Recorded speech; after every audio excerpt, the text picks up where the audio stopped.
Wherever you go, whatever you do, throw a little at it. Omax, Vest and Briefs.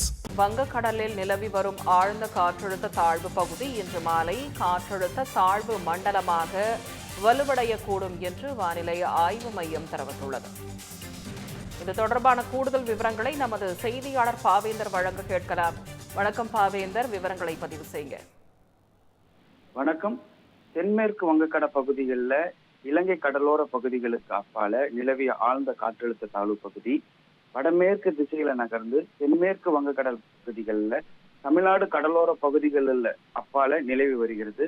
தொடர்ந்து மேற்கு வடமேற்கு திசையை நகர்ந்து தென்மேற்கு வங்கக்கடல் மற்றும் அதனை ஒட்டிய மத்திய மேற்கு வங்கக்கடல் பகுதிகளில் வட தமிழ்நாடு தெற்கு ஆந்திரா கடலோர பகுதிகளுக்கு அப்பால அடுத்து 12 மணி நேரத்துல காற்றழுத்த தாழ்வு மண்டலமாக வலுவடை கூடும் என்று இந்திய வானிலை ஆய்வு மையம் தெரிவிச்சிருக்காங்க.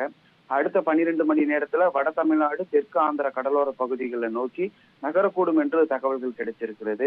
ஆழ்ந்த காற்றழுத்த தாழ்வு மண்டலமாக வலுவடையும் போது தமிழ்நாட்டின் பல்வேறு பகுதிகளில் மழைக்கு வாய்ப்பு இருப்பதா தெரிவிச்சிருக்காங்க. அது மட்டும் இல்லாம அரபிக்கடல்ல காற்றழுத்த தாழ்வு மண்டலம் மையம் கொண்டிருக்கு. தென்கிழக்கு அரபிக்கடல் பகுதியில் நிலவிய ஆழ்ந்த காற்றழுத்த தாழ்வு பகுதி காற்றழுத்த தாழ்வு மண்டலமாக வலுப்பெற்று தொடர்ந்து வடக்கு வடமேற்கு திசையை நோக்கி நகர்வதனால தமிழ்நாட்டின் உள் மாவட்டம் வெளி மாவட்டம் இல்லாம தென் மாவட்டங்கள்ல சில இடங்கள்ல மிக கனமழைக்கு வாய்ப்பு இருப்பதா தெரிவிச்சிருக்காங்க.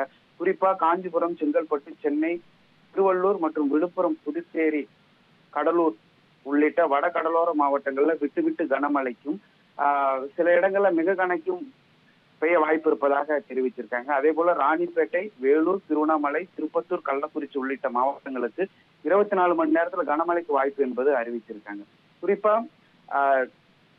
டெல்டா பகுதிகளில் மழைக்கான வாய்ப்பு என்பது குறைவாக இருந்தாலும் கனமழைக்கு சில இடங்கள்ல வாய்ப்பு இருப்பதாக தெரிவிச்சிருக்காங்க. குறிப்பா அது மட்டும் இல்லாம மேற்கு தொடர்ச்சி மலைகள்ல பாத்தீங்கன்னா மலையோர மாவட்டங்களில் இரவு நேரத்தில் இடிமின்னலுடன் கூடிய மழைக்கு வாய்ப்பு இருப்பதாக கூறியிருக்கின்றன இந்திய வானிலை ஆய்வு மையம். எனவே காற்றழுத்த தாழ்வு மண்டலம் சில இடங்கள்ல கனமழைக்கும் சில இடங்கள்ல மிக கனமழைக்கான வாய்ப்பு இருக்கு. குறிப்பா அந்த மலையோர மாவட்டங்களுக்கு மின்னலுடன் கூடிய மழை என்பது பெய்ய வாய்ப்பு இருப்பதாக இந்திய வானிலை ஆய்வு மையம் கூறியிருக்கிறது. விவரங்களுக்கு நன்றி பாவேந்தர். Wherever you go, whatever you do, throw a little at it. Omax, Vest and Briefs.